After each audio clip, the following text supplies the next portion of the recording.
On Christmas Eve, snow fell softly across the quiet streets of Maplewood, New Jersey. Inside the large suburban house of the Whitmore family, warm yellow lights glowed through the windows while laughter echoed from the dining room. But for Emily Carter, standing near the front door, holding a small gift box, the warmth of the house felt distant. Emily was 29.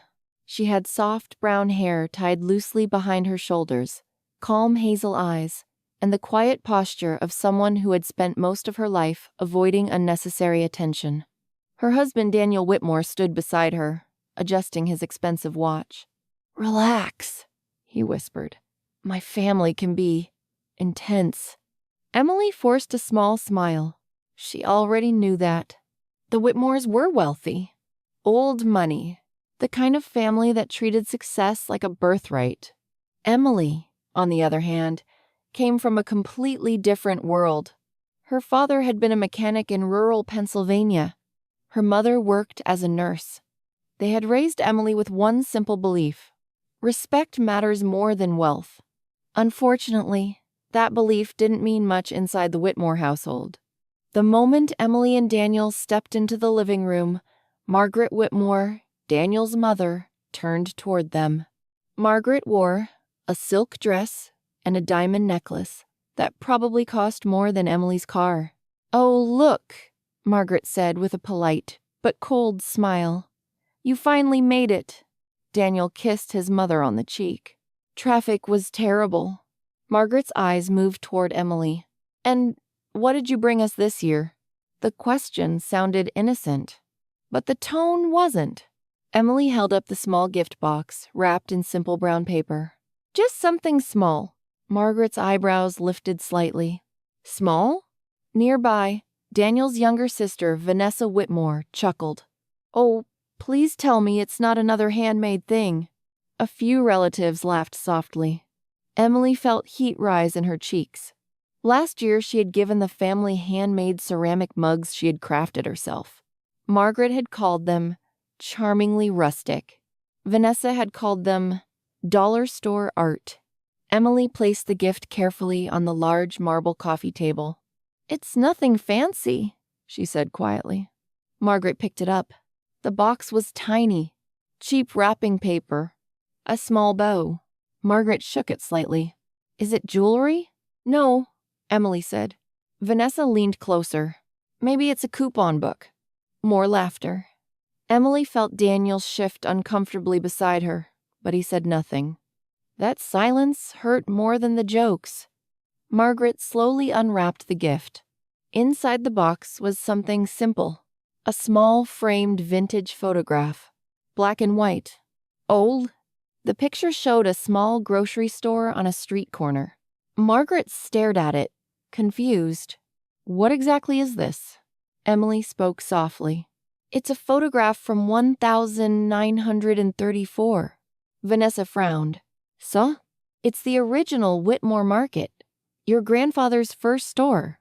Margaret looked closer. The photo showed a young man standing proudly in front of a small brick shop.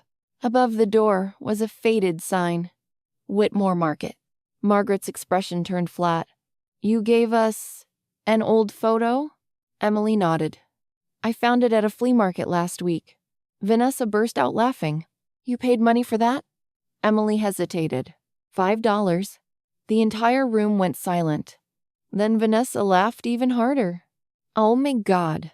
Margaret placed the frame back on the table like it was something mildly embarrassing. "A $5 gift." Someone at the table muttered. "That's thoughtful." But the sarcasm was obvious. Emily felt every eye in the room. Margaret smiled politely. "Well, thank you, Emily." But the way she said it sounded like that was unnecessary. Dinner began soon after. Wine glasses clinked. Conversations flowed. But Emily barely heard any of it. The laughter earlier kept replaying in her mind. $5? Cheap. Embarrassing. Daniel leaned toward her quietly. "You shouldn't take it personally." Emily looked at him. "You didn't defend me." Daniel sighed. "It's Christmas. Don't start drama." Emily looked down at her plate. For a moment, she wondered something she had been afraid to think before. Had she married into the wrong family? Across the room, the small photograph still sat on the coffee table. Ignored. Forgotten. None of them noticed the small, handwritten signature on the bottom corner. And none of them realized something else. The photograph Emily had purchased for $5 was one of the rarest pieces of Whitmore family history in existence. And by the end of the week, that $5 gift would change everything. The next morning, the Whitmore house felt quieter. Christmas decorations still filled the rooms, but the warmth of the previous night had faded. Emily sat alone in the kitchen drinking coffee, while snow drifted outside. Daniel entered the room, scrolling through his phone. "You're still thinking about last night, aren't you?" Emily didn't answer immediately. "They laughed at me, Daniel. They were joking." "No," Emily said calmly. "They weren't." Daniel sighed. "My family just has a different sense of humor." Emily looked at him carefully. "Do you ever notice how that humor is always aimed at me?" Daniel didn't respond. Instead, he grabbed a cup of coffee and sat down. "You're being sensitive." Those words felt heavier than he probably intended. Emily stood quietly and walked into the living room. The small photograph still sat on the coffee table. She picked it up. The image fascinated her. When she had first seen it at the flea market, something about it had felt special. Not just sentimental. Important. On the bottom right corner of the photograph was a faded signature. Arthur Whitmore? She remembered the vendor saying something interesting. Old business founders sometimes signed promotional photos. Emily had studied art history in college, and she knew something most people didn't. Original signed photographs from early American businesses could be extremely valuable, but the Whitmore family hadn't even looked closely enough to notice. Emily placed the frame carefully in her bag. Later that afternoon, she drove into Manhattan. Her destination was a small antique appraisal office owned by Thomas Gallagher, a respected historical document expert. When Thomas examined the photograph, his reaction surprised her. He leaned closer, then even closer. Finally, he looked up slowly. "Where did you find this?" "A flea market." Thomas removed his glasses. "Miss, do you know what you're holding?" Emily shook her head. "This is an original 1934 promotional photograph, signed by Arthur Whitmore himself." Emily felt a strange chill. "And?" Thomas leaned back. "Arthur Whitmore founded Whitmore Foods, which later became Whitmore Global." Emily knew the name. Whitmore Global was now worth billions. "But why does this photo matter?" she asked. Thomas smiled slightly. "Because almost all of Arthur Whitmore's early documents were destroyed in a warehouse fire in 1952. Emily's heart began to beat faster. Thomas carefully turned the photograph toward the light. "This may be the only surviving signed image of his first store." Emily swallowed. "And what does that mean?" Thomas spoke calmly. "It means collectors would pay a fortune for it." "How much?" Thomas thought for a moment. "At auction. Possibly $1.5 million. The room went silent. Emily stared at the photograph. $5. Mocked. Laughed at. Embarrassed. And now, worth more than most houses. But the strangest part wasn't the money. It was the realization. The Whitmore family had laughed at something that represented their own history, their own beginning, because they had been too arrogant to look closely. Emily suddenly felt something shifting inside her. Not anger, not revenge, something deeper. Understanding.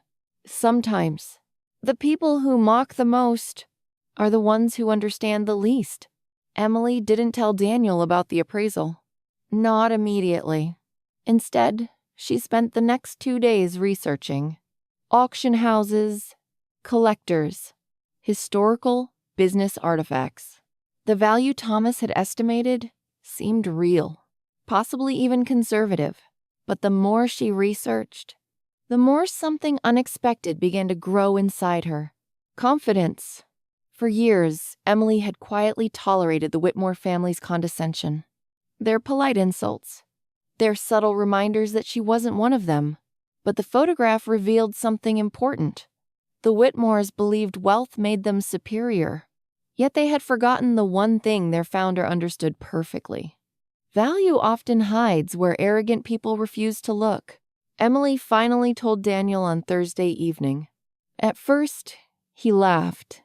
"You're serious?" "Yes." He stared at the appraisal papers. "This can't be right." "It is." Daniel sat down slowly. "So you're telling me the gift my family laughed at is worth more than my parents' house?" Emily nodded. Daniel ran a hand through his hair. "Well, we should tell them." Emily watched him carefully. "Why?" Daniel blinked.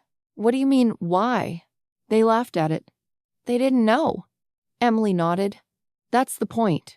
Daniel seemed confused. "So what are you planning to do?" Emily looked out the window. Snow continued, falling softly across the quiet street. "I'm planning to sell it." Daniel frowned. "But it's part of my family's history." Emily looked back at him calmly. They didn't treat it like history. Silence filled the room. For the first time since they had met, Daniel realized something about his wife. Emily Carter wasn't weak. She had simply been patient. And patience, when pushed too far, often becomes something else entirely. The auction took place the following Tuesday. Collectors from across the country participated. The bidding started at $200,000. Within minutes, it passed $500,000. Then $900. Daniel watched the numbers rise with disbelief. Emily sat quietly beside him, calm, focused. The final bid appeared on the screen. $154,000,000. The room erupted in applause. Daniel turned toward Emily, slowly. "You just became a millionaire." Emily didn't smile, because the real moment was still coming. That evening, Emily and Daniel attended a Whitmore family dinner. Margaret greeted them with her usual polite smile. "Did you bring another flea market masterpiece?" Vanessa laughed. Emily placed a document envelope on the table. "What's this?" Margaret asked. "Something interesting." Margaret opened it. Inside was the auction confirmation. Her eyes widened. "What is this?" Emily spoke calmly. "The photograph sold today." Margaret's voice trembled slightly. "For how much?" Emily answered softly. $1,5 million. The room fell silent. Vanessa looked pale. "That $5 picture?" Emily nodded. Margaret slowly sat down. For the first time since Emily had known her, Margaret looked genuinely speechless. Emily stood calmly. "Next time, someone gives you a simple gift." She paused. "Maybe look a little closer." Weeks later, Emily and Daniel moved into a quiet house near the coast. The auction money changed their lives. But something else had changed, too. The Whitmore family treated Emily differently now. Respectfully, carefully, almost cautiously. But Emily understood something they didn't. Their respect had nothing to do with her intelligence or her character. It came from the money, and that realization made her value their approval far less than before. One evening, Daniel asked her something. "Do you regret selling it?" Emily thought for a moment. "No." "Why?" She smiled softly. "Because the photograph taught me something." "What?" Emily looked toward the ocean horizon. "The people who judge value the fastest," she paused, "are usually the ones who understand it the least." The Whitmores believed wealth made them powerful, but wealth had blinded them.